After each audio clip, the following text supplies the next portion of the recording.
de ce monde. Et la chose par laquelle le diable a commencé, c'est la peur. Quand vous allez retourner dans le jardin, la femme parle avec le serpent en disant, quand il dit Dieu a-t-il réellement dit, il déplace l'église de son contexte. Parce que le rôle de l'église, comme disait notre conducteur du jour, c'est d'adorer Dieu. Mais il nous déplace de son contexte parce que deux choses sont dites, la vérité et la réalité. Mais quand le serpent parle, il dit Dieu a-t-il réellement dit. Donc il déplace de la vérité à la réalité. Et quand il nous laisse dans le contexte de la réalité, nous sommes loin de son plan. Automatiquement, quand tu n'es pas dans ton canevas ou dans ta zone de confort, tu es déséquilibré. C'était ça l'objectif du diable parce que lui, il mentait le commencement et il est très malin. Donc il a d'abord déséquilibré l'église. Vous allez constater que nos pères, que je salue au passage, ont été tous déséquilibrés d'une manière ou d'une autre à cause du développement et du train de la vie d'aujourd'hui. Alors le serpent dit, Dieu a-t-il réellement dit? Quand la femme dit oui, il a dit, mais de peur que nous mourions. Donc la femme est la première personne, donc l'église est la première personne qui fait sortir l'expression peur, pendant que Dieu n'avait jamais parlé de peur avec eux auparavant.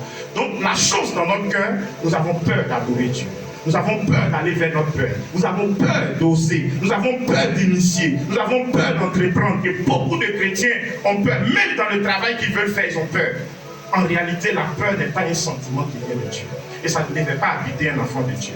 Une deuxième chose, c'est que Dieu dit. Dieu dit, il a donné aux païens le souci d'amasser. Mais nous, enfants de Dieu, c'est nous qui avons tous les soucis pour amasser. Avoir une voiture, avoir de l'argent, avoir une maison, avoir une vie épanouie. C'est notre souci. Pour ça, on ne dort pas bien. Or, il dit, il a donné à son bien-aimé pendant son sommeil de lui donner tout ce que le païen a amassé. Donc, en réalité, on nous a déséquilibrés et désorientés de l'objectif clair du royaume des cieux pour nous mettre dans une apostasie. Dans cette apostasie, nous sommes tous morts, quoi que nous marchons, quoi que nous croyons fort, quoi que nous avons les grands titres. J'ai posé la question au Seigneur, qu'est-ce qu'il faut faire? Le Seigneur dit, rassemble une armée.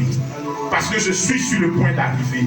Toute guerre qui doit se faire pour envoyer un changement a besoin d'une armée. Dieu veut envoyer le réveil dans la nation. Et cette nation a été choisie par Dieu pour envoyer un réveil puissant qui va bouleverser l'humanité. Il s'est décidé de prendre les pays francophones d'Afrique pour commencer ce projet de réveil. Mais il s'est décidé de faire de la Côte d'Ivoire le centre d'opération de ce projet de réveil. Et j'ai le plaisir de t'annoncer, et je suis même tenté d'aller loin pour te dire que si ce soir tu es ici, Dieu veut que quelque chose bouge dans ton cœur pour changer ta mentalité, changer ta chrétienté, changer ton adoration, changer ton style de vie avec le Seigneur. Parce qu'aujourd'hui, bien qu'on le veuille, on est tous devenus ordinaires pendant que Dieu veut que nous soyons surnaturels. Amen. Donc nous avons décidé. C'était auparavant une toute petite équipe que je voulais mettre ensemble. Et puis on allait prier pendant les nuits. Pendant les nuits, on a commencé. Et puis le Seigneur dit, je dis armée.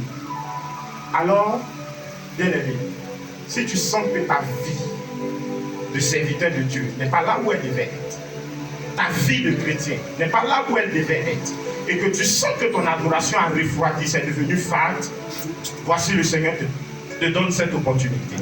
C'est une lucane, une plateforme qui est ouverte et qui est déjà en marche. Alors, si tu as aimé ce moment, tout ce que tu as à faire, c'est de dire j'adhère et tu prends le train en marche. Qu'est-ce que nous faisons? Ce n'est pas une église. Il y a déjà assez d'églises qui existent où nous allons nous retrouver pour parler à Dieu et comprendre comment on va vivre au ciel. Mais ici, quand on ne vient pas pour démontrer qu'on sait prêcher. On ne vient pas pour démontrer qu'on sait chanter. On ne vient pas pour démontrer qu'on sait jouer au piano, qu'on sait faire quoi que ce soit. On vient pour dire à Dieu ce qu'on ressent dans notre cœur pour lui. Amen. Et quand on a fini, on se dit Amen, que Dieu te bénisse, que Dieu te bénisse, et puis on rentre chez nous. Bien aimé dans le Seigneur, j'ai erré dans les rues. Je sais d'où je viens. Et il y a dans cette salle des gens qui m'ont vu grandir, des gens qui connaissent mon histoire. Et donc, l'erreur des hommes, c'est que très souvent, ils mentent sur leur histoire. Moi, j'ai dormi sur des cartons.